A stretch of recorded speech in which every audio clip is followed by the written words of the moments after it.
નમસ્કાર. ગુજરાતના પનોતા પુત્ર અને દેશના વડાપ્રધાન નરેન્દ્રભાઈ મોદી આપને પત્ર મારફત એક વિનંતી કરતો પત્ર લખ્યો છે કે ગઈકાલે અખબારી નિવેદનો અને ટીવી મીડિયા મારફત ખેડૂતો માટે જાણવા મળતી આપની યોજના પ્રતિ ખેડૂત 70 મણની આપ ખરીદી કરવા માંગો છો.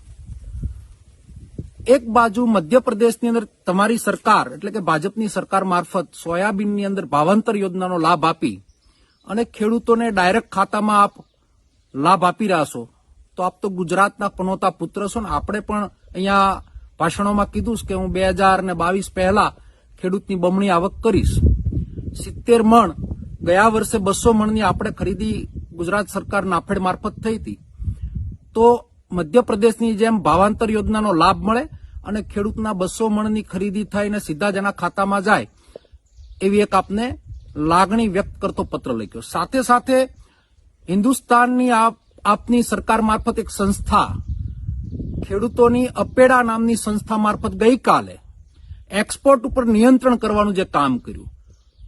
સિંગદાણાના એક્સપોર્ટરોનો સિંગદાણા એક્સપોર્ટ ગઈકાલથી બંધ થઈ ગયા છે. મનસ્વી પ્રકૃતિથી જે કાયદા કાનૂનમાં ફેરફાર લાવી અને એક્સપોર્ટ ઉપર નિયંત્રણ લાવવાનો જે પ્રયત્ન થયો છે, ત્યારે હિન્દુસ્તાનના અને ગુજરાતના ખેડૂતો પાયમાલ થઈ રહ્યા છે. આપ ગુજરાતના પનોતા પુત્ર પણ છો ને દેશના વડાપ્રધાન પણ છો. માં પીરસનારી મોસાળે જમણવાર ડબલ આવકની વાતો કરી હતી, પણ મૂળગા રૂપિયા ઉભા થાય એવી સ્થિતિ નથી ને. બીજી બાજુ સ્વદેશી અભિયાનનું આપે જોર લગાવ્યું છે. કપાસની ઉપર આયાત ઉપર 0% ડ્યુટી, સિંગદાણાના એક્સપોર્ટની અંદર નિયંત્રણ ઉપર લાવવામાં આવ્યું. 70 મણ પ્રતિ ખેડૂત ખરીદીની વાત.